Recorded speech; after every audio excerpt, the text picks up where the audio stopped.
Stéphanie Poirier, on est là pour parler d'hockey féminin. Comment ça va, Stéphanie? Ça va bien, merci toi. Ça va très bien. Premièrement, tu voulais nous parler d'hockey collégial. John Abbott qui remporte un deuxième titre d'affilée. Comment ça s'est passé de ton côté? Ben, 2 ans, un classique back-to-back, comme on dit souvent en sport. Donc, c'est quand même impressionnant. Il y a des très bonnes équipes dans la Ligue collégiale féminine. Vraiment un trio de tête là, depuis plusieurs années.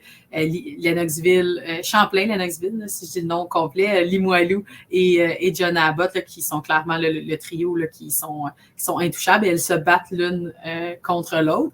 Et c'était une répétition de la finale de l'an passé qui avait été gagnée en 3 matchs par John Abbott. Cette année, ben, elle le remporte en 5 matchs à Lennoxville. Donc, gagner un 5e match en tir de barrage sur une glace adverse, c'est quand même tout un exploit considérant là, qu'elles ont, j'espère pas me tromper, je crois que c'est 14 recrues, donc un nombre très élevé de recrues. Puis la gardienne Alessia Merola qui a été fantastique tout au long des séries. Donc, garder les buts sur la tête, là, si je peux dire, contre Limoilou et a été extrêmement bonne contre Lennoxville. Quand on regarde du moins du point de vue statistique, là, la majorité du temps, Lennoxville a quand même de beaucoup là, dominé au niveau de la possession et des tirs. Oui, c'est ça. Puis le match numéro 5, notamment aussi, une grosse remontée là, du côté de John Abbott. Oui, parce que dans le fond, bon, match numéro 4, ça semble un match, quand on regarde au niveau des résultats, 4-1 John Abbott, là, on se dit, bon, peut-être un peu plus un match dans un sens, on peut dire, c'est comme ça qu'elles ont égalé la série. Mais quand on regarde statistiquement parlant, c'est quand même 41-24 les tirs pour Lennoxville. Donc, c'est presque le double. Quand même 40 arrêts de Merola. Émilie Lucier, là, qui a été extraordinaire tout le long des séries. 2 buts, 1 passe. Donc, dans les gros matchs, elle a fait la différence. La gardienne et leur meilleure joueuse ont fait la différence, puis c'est ce qu'on recherche. C'est Lennoxville 0-7 sur leur avantage numérique. Donc, c'est sûr que ça leur a fait mal. Au 5e match, bon, on se dit, elles ont l'avantage de la glace. Elles menaient en début de 3e période. Elles ont marqué très tôt en début de 3e période pour faire 4-2. Puis, dans les 8 ou 9 dernières minutes là, de la 3e période, 2 buts en 1 minute 5 secondes pour John Abbott. Encore une Émilie Lucier qui a été impliquée dans les 4 buts de son équipe. Donc, 4-4, prolongation, on finit sans tir de barrage. Et Gabrielle Santerre et Émilie Lucier ont marqué. Puis ensuite, là, c'est beaucoup plus tard, là, Naomi Farah, la 5e tireuse du côté de John Abbott, qui a été la seule, finalement, qui a déjoué la gardienne de Lennoxville. Puis elle gagne sur la patinoire adverse. Donc, c'est sûr, je suis pas une fan des tirs de barrage là, dans des grands moments, mais bon, on le voit aux Olympiques, on le voit aux mondiaux, donc on sait que ça existe, mais c'est certain que c'est moins, on aime un peu moins ça quand même. C'est sûr. Je pense qu'au niveau collégial, on veut pas non plus que les matchs durent 5-6 heures là, non plus.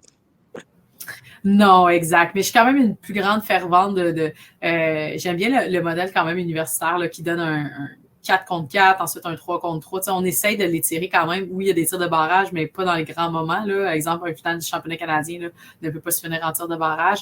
Mais bon, oui, effectivement, à un certain moment, 5e match, tir de barrage, c'était dur de faire plus serré, on va se le dire. Mais c'est ça fait vraiment une différence. Ben oui, puis pendant la différence, Émilie Lucier et Gabrielle Santerre, 2 points par match ou plus. Quand même, il faut le souligner, je pense. Oui, ben c'est les deux là, qui avaient. Bon, c'est les 2 joueuses là, dominantes de leur cohorte. Elles ont dominé le niveau collégial cette année. Elles étaient déjà dans les dominantes l'an passé. Cette année, là, elles étaient vraiment là, dans une classe à part. C'est Gabrielle Santerre de Champlain-Lennox qui a gagné le championnat des marqueurs cette année. Quelques points devant Émilie Lucier. Puis en série, ben Émilie, c'est quand même 25 points. En 10 matchs, 13 buts, 12 passes, 2,5 points par match. Elle a fait la différence dans tous les matchs importants. Je dirais une des qualités d'Émilie, c'est qu'elle est capable vraiment, vraiment à elle seule de prendre la rondelle, de faire un classique le coast to coast, puis d'aller marquer. Elle a vraiment cette capacité-là. C'est une patineuse incroyable. Beaucoup de finish autour du filet. Je sais qu'elle a fait très mal à Limoilou en demi-finale de cette manière-là, des boards, des joues. Elle a vraiment un coffre d'outils là, qui est quand même déjà très, très bien rempli à son âge. Gabrielle, beaucoup de fabricante de jeux, donc elle est capable également là, de faire une différence pour son équipe. Ça a été là, encore quand même la meilleure marqueuse de son équipe. Donc, mais beaucoup une fabricante de jeux, donne beaucoup la rondelle. C'est vraiment là, un profil un peu plus playmaker, peut-être qu'une Emily qui prend vraiment, là, qui fait tout le boulot elle-même, si je peux dire. Mais 2 joueuses là, qui s'en vont universitaires l'an prochain. Assurément, là, il y a des grosses chaussures ou des grands patins à remplir là, pour les joueuses offensives l'an prochain, parce que perdre ces 2 joueuses-là qui sont aussi dominantes, c'est quand même quelque chose. Puis en même temps, c'est un beau face-à-face là, des 2 meilleures joueuses individuelles collégiales au niveau de la saison. Oui, c'est clair. Puis tu voulais me parler aussi d'Alessia Merola, qui a eu d'excellentes éliminatoires aussi. Ben, c'est certain qu'une gardienne qui était, bon, techniquement, si on peut dire, pas la gardienne numéro 1 de Jenna Abbott, dans le sens durant la saison, c'est l'autre gardienne qui a, puis là, je m'excuse, son nom m'échappe, mais c'est l'autre gardienne qui a gardé plus les buts. Elle avait eu 14 départs, Alessia, versus 18 là, pour sa comparse. Donc, quand même, bon, égal, mais assurément pas un poste de numéro 1, puis du moins pas clairement. Puis durant les séries, là, elle a été vraiment incroyable. C'est quand même 930 de pourcentage d'efficacité en série, considérant que son équipe là, a joué quand même 10 matchs. C'était une moyenne contenue. Et ont joué 2 séries, une série de 3 matchs contre les Limoilou et une série de 5 matchs contre Champlain-Lennox, qui théoriquement étaient 2 équipes qui ont terminé en haut d'elle au classement. Jenna Abbott était 3e. Donc, c'est quand même excellent. 2,23 là, au niveau de la moyenne de buts. Donc, dans une ligue où il y a quand même beaucoup de buts qui se marquent là, au niveau collégial, assurément, on voit quand même une différence importante au niveau du nombre de buts du collégial versus universitaire. Et la qualité des systèmes défensifs, évidemment, avec plus on vieillit, là, plus ils sont structurés, si je peux dire.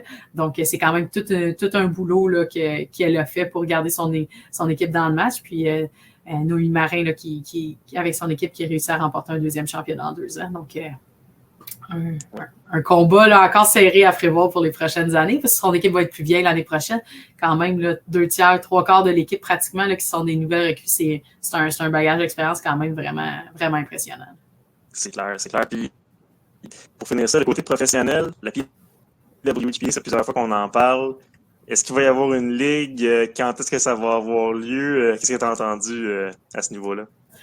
Ben, ça nous a été annoncé, l'article du Athletic en fin février, début mars, là, que ça part. Ça part sous quelle forme exactement? Donc, ça partirait la saison prochaine. La question qui est encore beaucoup posée, c'est est-ce que ça part, exemple, en octobre, là, une saison qu'on dirait régulière, professionnelle, si on se fie au hockey masculin, ou ça part en janvier? Parce qu'on a beaucoup parlé d'une première demi-saison. Tu sais, ça fait partie des choses qui ont été discutées. C'est sûr que rendu à la fin avril, début mai, pas d'annonce, une grosse annonce officielle, on l'attend encore. On pensait que ça arriverait en décembre. Il y avait eu des murmures, disons.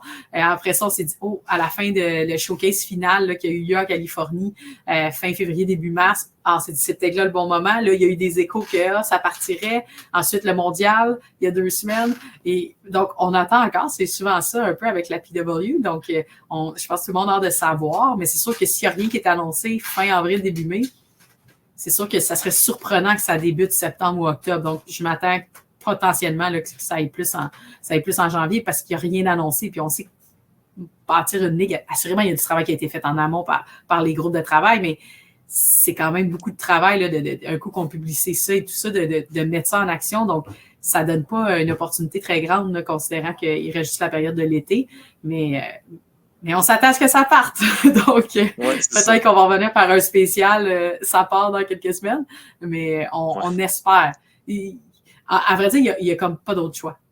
Je vois pas d'autre option. Si elles partent pas là, ça devient comme, à la limite, il faut utiliser un mot fort, là, mais presque ridicule que ça parte pas, parce que ça doit arriver. Là. Ça fait 4 ans, il faut que ça se fasse. Ouais.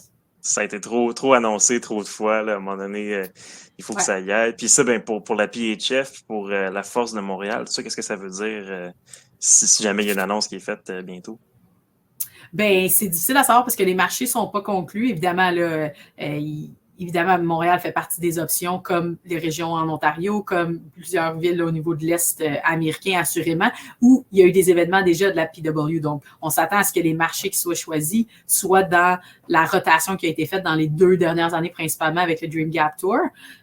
Donc, assurément, la PHF font leurs choses de leur côté, que ce soit la Force, le Toronto Six. Elles font partie, elles ont leur ligue, elles fonctionnent. Donc, c'est assurément, avec une deuxième ligue, il va y avoir un partage de ce public-là. Donc, l'objectif, évidemment, c'est de faire grandir le public. Puis, ben, en même temps, ça donne plus de chance aux joueurs qui terminent l'universitaire d'aller vers des options professionnelles. Donc, en même temps, on peut que se réjouir de ça quand on regarde l'offre de service là, qui est offerte au niveau masculin. Bon, toute population confondue, évidemment, beaucoup plus de joueurs de hockey que de joueurs de hockey. Il faut quand même être honnête sur ce point-là.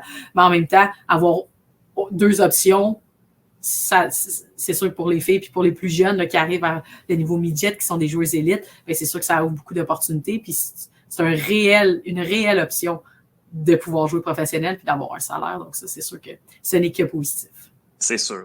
Pour les joueurs, c'est le fun d'avoir ces options-là. Ben, merci beaucoup, Stéphanie. On se voit bientôt.